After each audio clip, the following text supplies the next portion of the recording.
really prepare any kind of offering, but you remember Aindra Appearance, what's the title? Transcendental Book Distribution. The Heart of Transcendental Book Distribution came out initially undercover, I guess, because of political reasons, and but it was available, and His Holiness Satsvarup Maharaj, who's an author of the Srila Prabhupada Lilamrita and writer of many other books as well, he does and has when he takes his meals, he has somebody read to him. So when the book came out, he was having someone read to him the book, and initially we all know that the first 2 chapters are nothing to do with the book.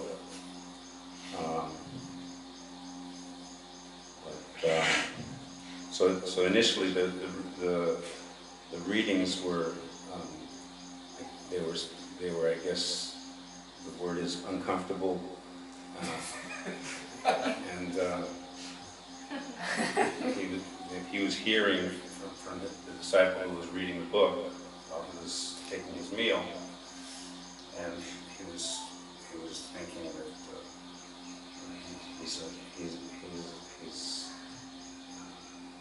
a woman hater, and he's criticizing devotees, and he's making so many negative innuendos and connotations and explanations and like that. And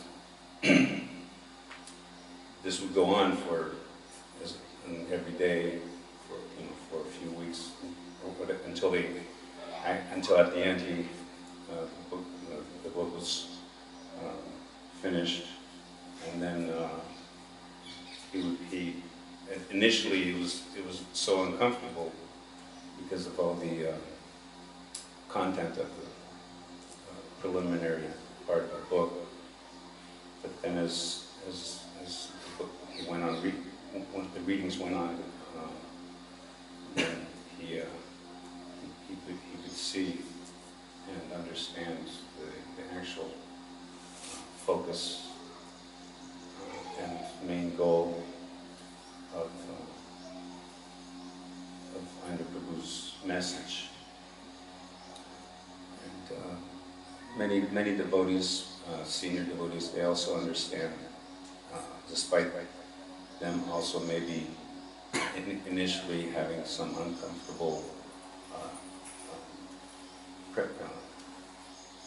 impression, like when the Srila Prabhupada's disappearance day festival was going on, and Aindra Prabhu was asked to speak at the end of the festival, and then someone from the Ritviks grabbed the microphone from Gopal Krishna Maharaj and started canvassing for Ritvik. He had a few cases of books with him there, or like that, and one ranting, and then Aindra Prabhu started his ranting, and that went on, and then went on over time, and then we know that so many misunderstandings,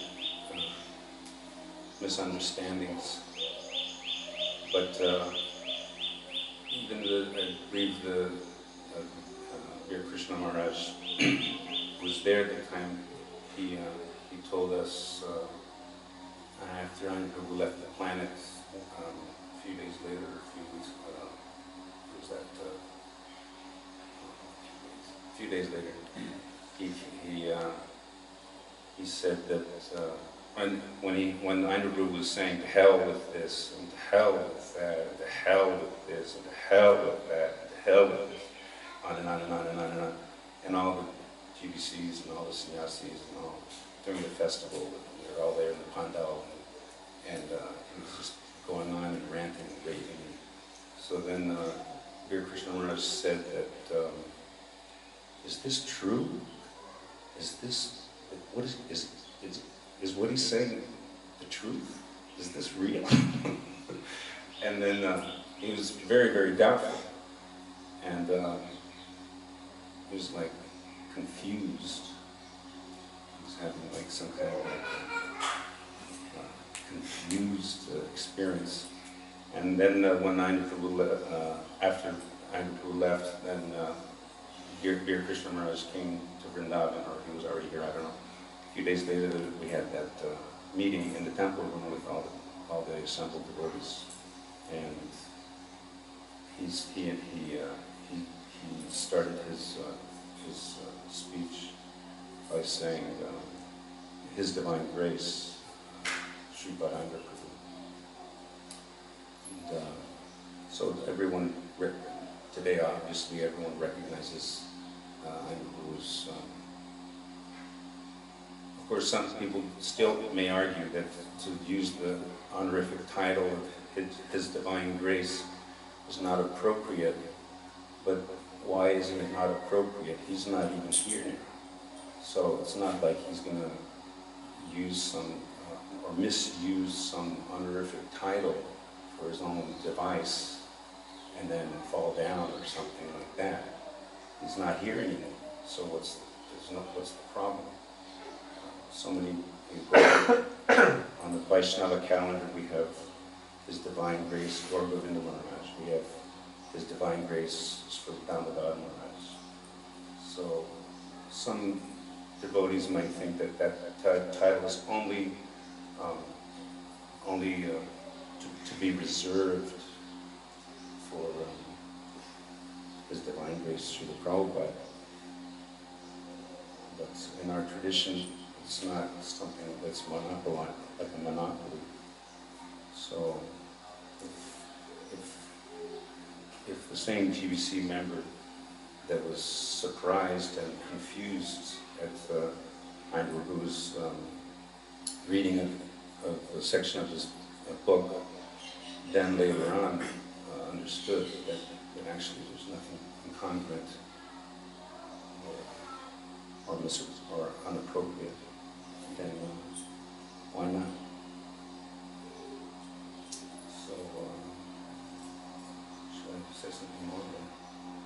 It's up to you. I remember, I guess this is my favorite story. We were doing the 7 to 10 shift, and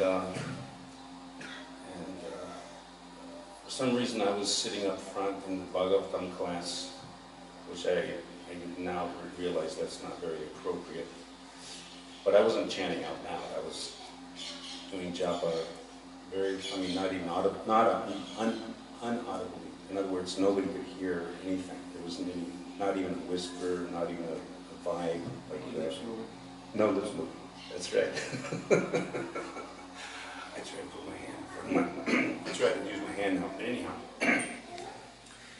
the vibe. I was. Then the class class finished, and everyone got up, and I was in front of Gaur-Nitai sitting, and the whole temple room was like, everyone was gone. They went for prasadam, and that was it. And then all of a sudden, I heard Aindra Prabhu's voice from over Radhasama Sundar's altar, and he was upset. I think Panchagata Prabhu was there, and Jaini Tai, bless his soul, and maybe some other devotee, I can't remember who was there. And anyhow, yeah, I remember Panchagata was there. So then Aindra said, "What's Bhagavad Purana doing? He's just sitting there. He's supposed to start the kirtan." what is going on? And then, then I realized that I had jaundice. And I couldn't turn my head to see where the sound was coming from. You just should have answered that second. I didn't realize I had the disease, but I realized that I couldn't speak, and I couldn't turn, and I couldn't get up, and I couldn't think properly. And then I heard this sound coming across the temple room floor. And it was a harmonium. Aindra Prabhu had shoved the harmonium across the temple room hall at me, and the centrifugal force, by the time it reached me, it was minimal. But because of my condition, my medical condition, it felt like a ton of bricks. But I couldn't speak or say anything, or turn my head towards where the harmonium was coming from. So then I heard Aindra Prabhu coming. He was ranting and raving. What are you doing? We're supposed to start the kirtan. So then, but I couldn't respond. I couldn't open my mouth. I couldn't, and so then, I just realized that I was like a basket case, and I couldn't reply to him. So then just tears started coming down my face, and then he says, "What's the matter with you? Do you have jaundice?" And I couldn't say yes or no. I couldn't speak. That's the symptoms of when you get jaundice. Everything just like is dislocated. You can't think, and you can't move. So then he kept on shouting, "What's going on with you? You're so..." So then he says, "So you're going to have to get on a rickshaw by yourself, and you're going to have to go down to Shamsaki, the Vaishnav Tantric, so that he can get that jaundice cured." I was thinking, what? I have to get on I can't even get up from the floor. And he's telling me I have to get on a rickshaw